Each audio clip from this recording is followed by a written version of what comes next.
Oi, gente! Olha esse vídeo que eu recebi de uma aluna minha. Uma aluna muito especial, inclusive. Eu tô com uma dúvida, porque assim, depois que eles exigem renúncia do Vargas, tem o governo do Dutra, né? Mas daqui até a eleição direta do Vargas de novo, eu não consigo entender. E depois que ele se mata, eu também não consigo entender mais nada, que fica uma bagunça. Eu não faço minhas anotações, o meu caderno também faço. Mas eu não consegui mais entender nada. Então vamos lá. Vamos desbloquear aí esse entendimento. Bem simples, bem resumido. Já sabemos quem é Vargas. Já sabemos dessa fama dele, desse personagem dele de populismo. E é esse personagem que vai estar assumindo, que vai estar vencendo as eleições, lá no final de 1950. E ele tem aquela carga, né, de pai dos pobres. E daí, ele vai estar assumindo pós Segunda Guerra Mundial, estamos aí na Guerra Fria, estamos aí no liberalismo, estamos aí no intervencionismo na economia, na participação do capital estrangeiro. E agora, como é que vai ser? Bom, quando pensa em Vargas, pensa em nacionalismo econômico. Vai ser desse jeito. E ele vai, né, ele vai assumir ali em 51, e em dezembro do primeiro ano de governo dele, ele já propõe lá a criação da Petrobras, que será aprovado só em 53. Nesse primeiro ano de governo dele, ele também vai criar a Comissão de Desenvolvimento Industrial. Isso é bem importante. É uma comissão que vai avaliar as necessidades do país, bem como os potenciais. E esse CDI, essa Comissão de Desenvolvimento Industrial, será a base do plano de governo do presidente seguinte. Sabemos quem é? JK. No ano seguinte, em 52, ele vai criar o BNDE, o Banco Nacional de Desenvolvimento Estatal. E o objetivo era orientar as políticas, né, de desenvolvimento para o Brasil.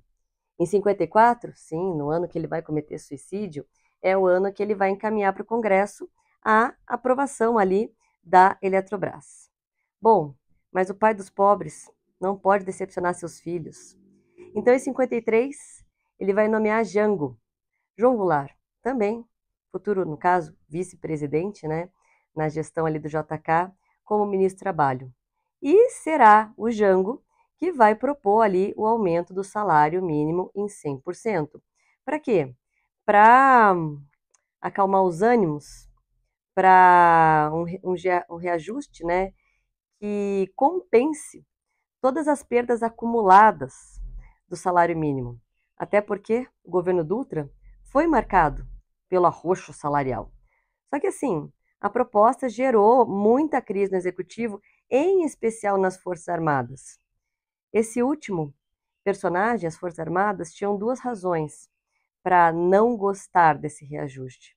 O primeiro, né, eles queriam que, já que é para reajustar, que reajustasse o soldo, que também estava lá defasado, como eles diziam na época, e que esse reajuste iria prejudicar o alistamento, já que, né, não haveria nenhum tipo de estímulo para que as pessoas se alistassem.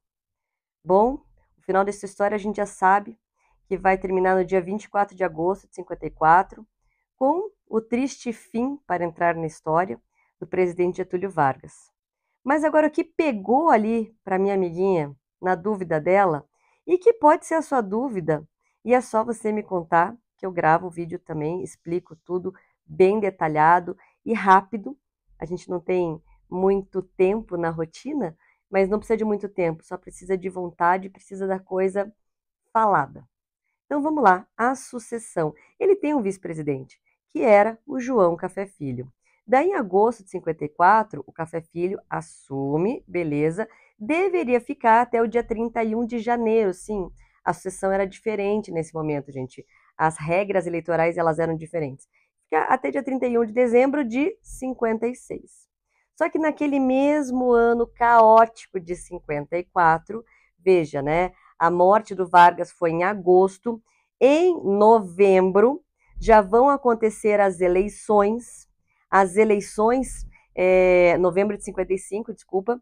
Então, as eleições para, né, a presidência. E naquele mesmo novembro que ocorre as eleições, que vai ter a vitória do JK e do Jango, presidente e vice, respectivamente, acontece que o Café Filho, ele vai ser internado. Sim, ele era velhinho. E no dia 8 de novembro, ele pede licença.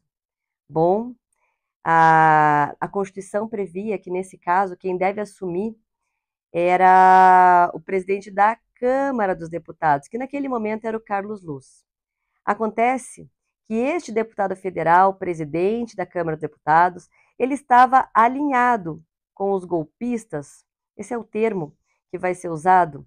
Vamos lembrar que no começo desta gestão do Vargas, lá quando eu citei para vocês a criação da Petrobras, é ali que começou a disputa entre o que a gente vai falar entreguistas e nacionalistas.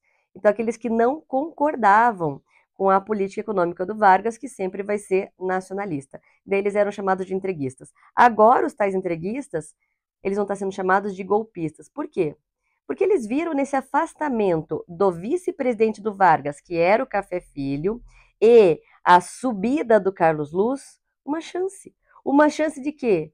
De impedir a posse dos candidatos recém-eleitos. Por quê? Porque eles eram cria do Vargas, porque eles eram populistas, porque seria uma continuação da história. Gente, foi o Jango. O Jango venceu como vice. Quando deu toda a crise por causa, né, do atentado da Rotaneleiros, o JK ele era governador de Minas Gerais e ele ficou do lado do Vargas.